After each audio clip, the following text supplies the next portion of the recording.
going on, everyone? Welcome back to another video. I'm back talking about music today because that's what you guys like. Not that you guys didn't like the movies video. That got a lot of positive feedback, and I'm thankful for that. But yeah, I'm back talking about music. I'm doing another discography ranking because I had a lot of fun doing the last one. I tried to film an Eminem discography ranking, but his discography's too long. Like, he's got like 12, 13 albums, and I'm like, that would make too long of a video. So, just so you know, that's not happening. It's just not. I'm sorry to disappoint you guys. It's just not happening.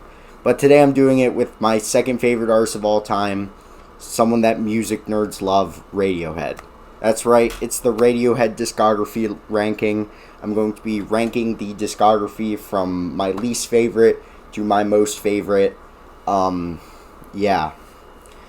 Just a disclaimer for all these. This is my opinion. You can have a different opinion. I don't really care if you have a different opinion. If you want to post your ranking in the comments, go for it. Yeah, and I think pretty much all of their albums are great, and I can see pretty much almost any one of them being at the one slot, just because they're all really great. There are like two or three where I'm like, should you put that there? But yeah. Anyway, I digress. Let's get into the ranking. At the bottom, I'm sure everyone saw this coming. It's Pablo Honey. Yeah, this is the only Radiohead album that I'm like, it's the only Radiohead album that I think is like fine. It's also one of the few that I'm like, that I think there's a skip on. The main thing is that it's just like Radiohead trying to be every other band from the 90s, which for the most part comes across sonically good. Like, there's a lot of honestly, okay, this album is underrated, I will say that. It does get bashed a lot by Radiohead fans and music critics, because people say it's their worst album, and then that turns into, oh, this album sucks. But this album's actually pretty good for the most part.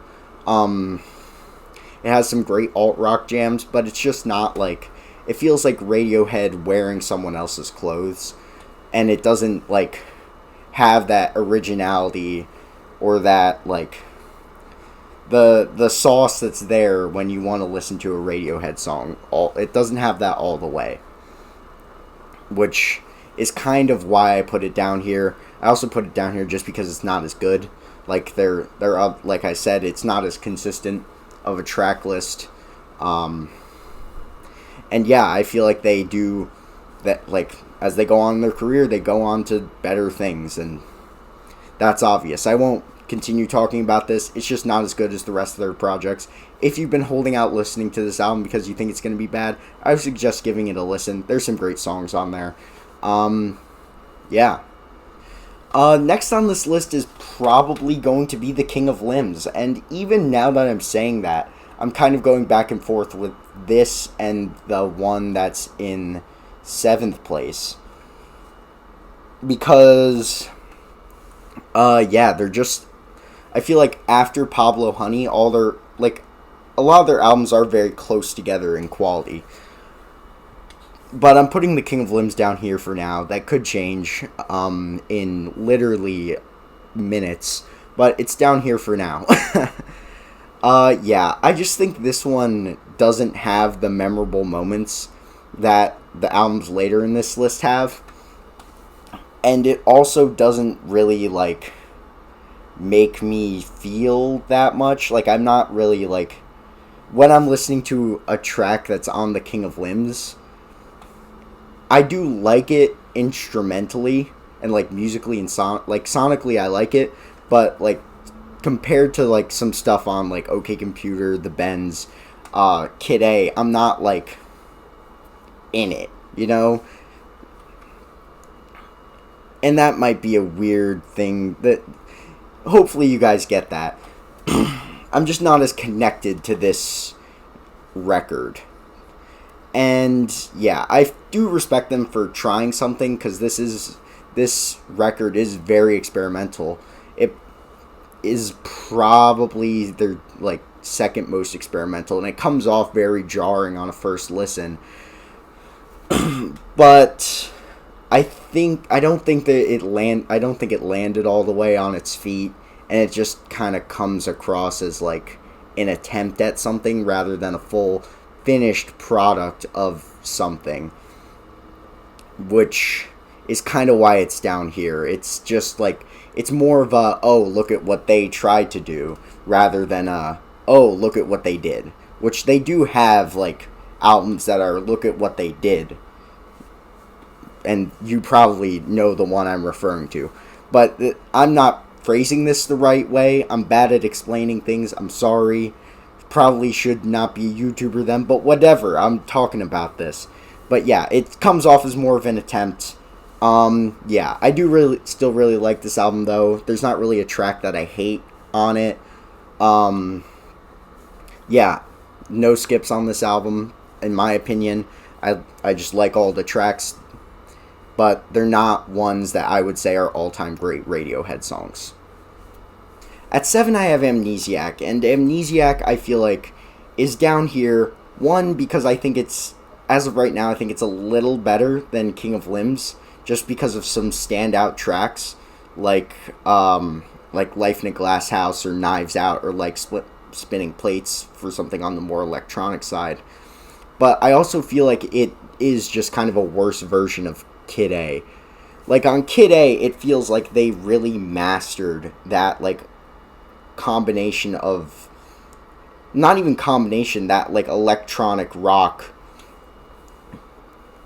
sound that they were going for, that you can really only find in that version on Kid A. And then Amnesiac kind of feels like the attempts they had at trying to do what they did on Kid A. It does, to a degree, kind of feel like trying to recapture the lightning in a bottle. And it doesn't completely fail. It's a good album, but it certainly doesn't have the same effect as Kid A, and it's not as good as Kid A. And I feel like when you're a Radiohead fan or a music fan, you just can't help but compare the two, because they do sound really similar, because they were done in the same, like, session, I believe, or the same sessions. They were recorded at the same time, basically. And I feel like that really hurts the album altogether. Because for a band that is, like, constantly evolving, like Radiohead is, to do something that's stylistically similar, but, like, ultimately worse, that does kind of hurt what this could have been. I also feel like there's just a lot less memorable tracks on here. Like, for a lot of the Radiohead albums that I think are, like, all-time great albums, I could probably, like, list off most of the track list from memory. And if a song comes on, if a song from those albums comes on, I, like, instantly recognize it from the first note. This one, that could be partially because I've spent less amount of time with this record, which could be fair, but also this record hasn't made me want to spend time with it, which, you know, it's just like, when I want to listen to Radiohead, there's more interesting, there's other songs that I go to rather than this one. So, yeah, this one just has less memorable, like, all-time Radiohead tracks. And also it has Hunting Bears on it. But still a pretty good album. Now, number 6. This is the first one I have a record of. Hail to the Thief. This was Radiohead kind of going... Actually, there's a mixed bag of stuff on this record. There's some electronic, there's some rock. It's a very mixed bag, and it does feel like the culmination of, like, all that they'd been doing at the time, and it kind of lands somewhere in the middle. I do think this project is a little bloated. It has a bunch of tracks. Hold on, let me see if I can. I do like the cover art a lot. Yeah, like just on this one disc, which it's 2 discs, I believe there's. Actually, I don't even know. Yeah, I don't even know how many songs are on it. It might be like somewhere around 20, but the songs are shorter, so it lands somewhere around an hour, which is pretty long for a Radiohead project. Anyway, I'm getting distracted. Yeah, it is pretty bloated, which results in some of the songs being very forgettable. Like I said with Amnesiac, there's some songs on here that I couldn't really tell you like what they sound like or what's going on with them, just because one, I'll admit that I haven't spent nearly as much time with this record as I have with the records that are above it, but also just because there are so many songs on this album.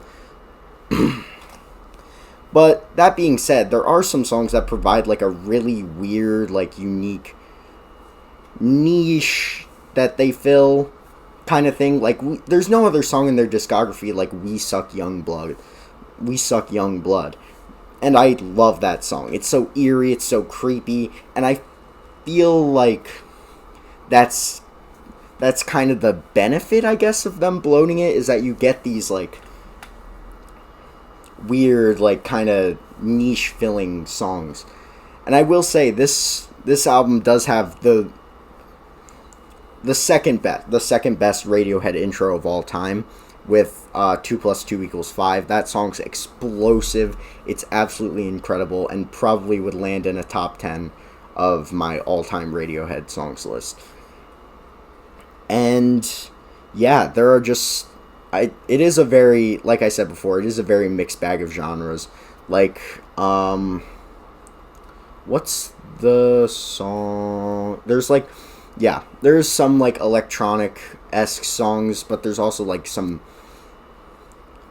electronic songs. There's some like hard rock songs though. So yeah, it is kind of like them kind of going back, but still continuing what they were doing and just kind of seeing what works. It's also probably their most politically charged album of what they've released, pretty much. And yeah, it is a really good album. Yeah. Next up is A Moon-Shaped Pool. This is an album that... This was the last Radiohead album I listened to, and I've grown to love it. It's probably their saddest record and their most like calm record, but it like there's an instrumental like atmosphere on here that you just can't help but like get sucked into. Like the violins on this album are so like, oh, I love them. Like on Burn the Witch, the violins like oh, that probably wasn't the melody because I'm not very good at like singing and like doing the music thing, but you get the idea. It's kind of like that rhythm. Yeah, True Love Waits, absolutely devastating song. It's sad in a way that I don't think any other song I've listened to has been sad. Like, it's sad in a way that's, like, devastating. In a way that there's, like, no hope left. And there's, like, songs they have that are cathartic, like, versions of sad. Or, like, hopeful kind of versions of sad. Or angry versions of sad. This is just sad. It's depressing. And it's honestly beautiful for that. Like, never have I ever seen anything that is that sad. And it's amazing. But yeah, I do love the, like, kind of, it does, like, this album does kind of feel like you are, like, floating on like in like a cloud of depression kind of thing. Like it's simultaneously so calm, so chill, and yet so sad lyrically. It's kind of, yeah. I love it a lot. I just don't think that like I just think that the following albums like just mean more to me, and I feel like they're just more impressive. And like, yeah. But I'll just touch on the fact that to release something this good this late in your career is truly impressive. Next up, I'm gonna ruffle some feathers. What? He put Kid A at 4 after praising it throughout the entire video? Yup, I did. Yeah, this album is one that I like. I like it a lot. I think it's a perfect album.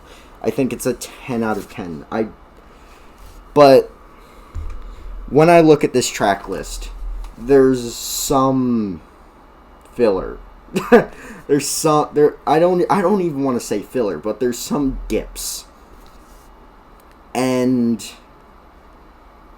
you guys are probably going to yell at me once you see like how the rest of this list pans out. But there's some dips, namely in like the optimistic and in limbo territory, and especially Tree Fingers. Tree Fingers is what's holding this down from being any higher. I don't need Tree Fingers on the album. It is cool, kind of, in the context of the whole album, but I'm not going back to Tree Fingers. And when Tree Fingers comes up on a whole album listen, I'm not like excited or anything. I'm just like, dang, when can we get to the next song?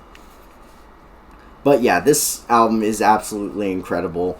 The best Radiohead intro with Everything in This Right Place. One of the best songs ever, period, with Idiotech. Motion picture soundtrack's absolutely incredible. How to Disappear Completely is absolutely incredible.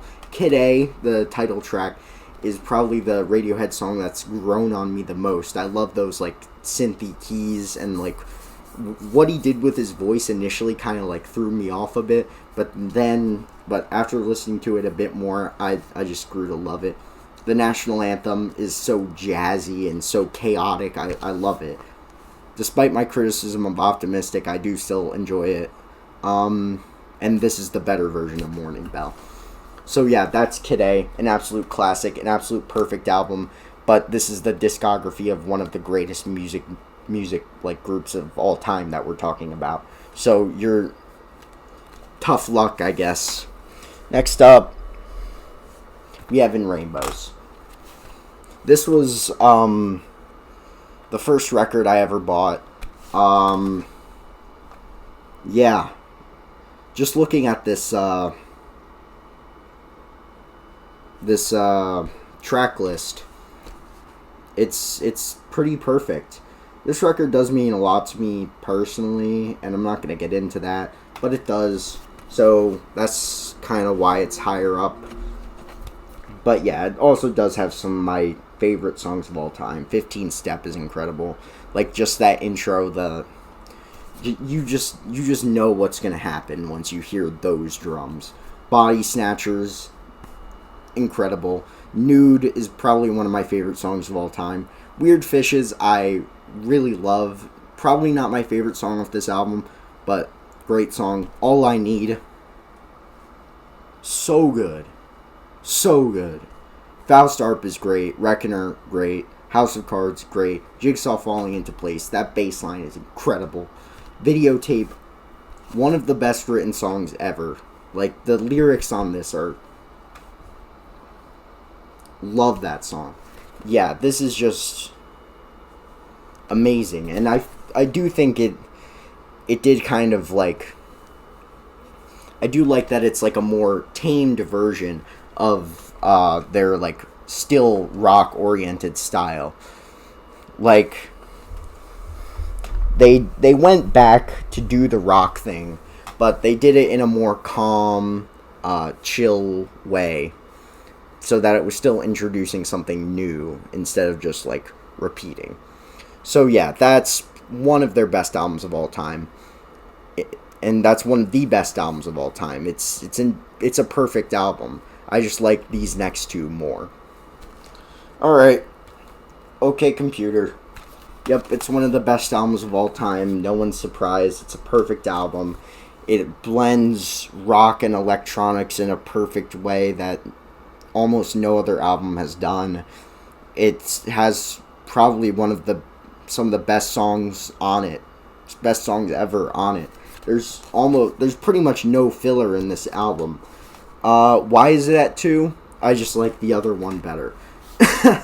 Yeah, but this album's absolutely incredible. There's nothing I can say that's bad about this album except for like Fitter. I don't really need Fitter Happier, but in the context of the album, it does make a lot of sense and helps explore the themes more. Yeah, but this album is absolutely incredible. Yeah, looking at this track list, I'm like, dang, this track list goes incredibly hard. But yeah, this is one of the best albums ever. I can't really say much more than that. It has probably one of the best guitar solos on it, on Paranoid Android. Yeah, no surprises, incredible. Electioneering is such a good song. That song bangs. One thing I do love about this album that's like weirdly specific, I love the distortion that they use on the guitars to make it sound like, it just like hits your ear in such a weird way where you're like, oh, this is different. This is about to be something else. And yeah, I feel like even the ones that I'm not like, that I initially didn't love, I've like grown to like love something about them. Like the vocal performance on The Tourist. I didn't initially love The Tourist, but like now I'm like the like that is just like so incredible. Or like Subterranean Homesick Alien, like I was saying, the distortion on that song, so good.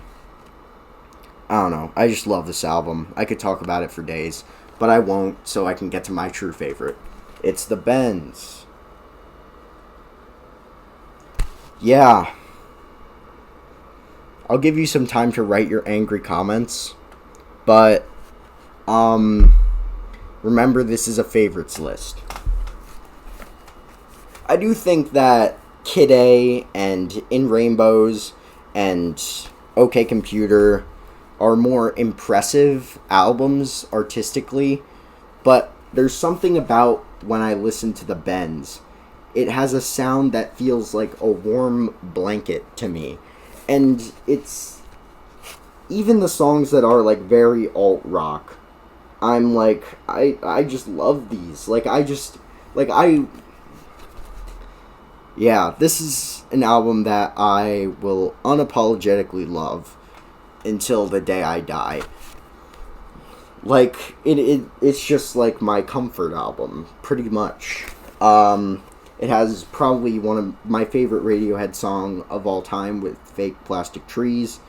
And just now that I'm looking at the track list for it, I'm like, no, there's no dips in quality here.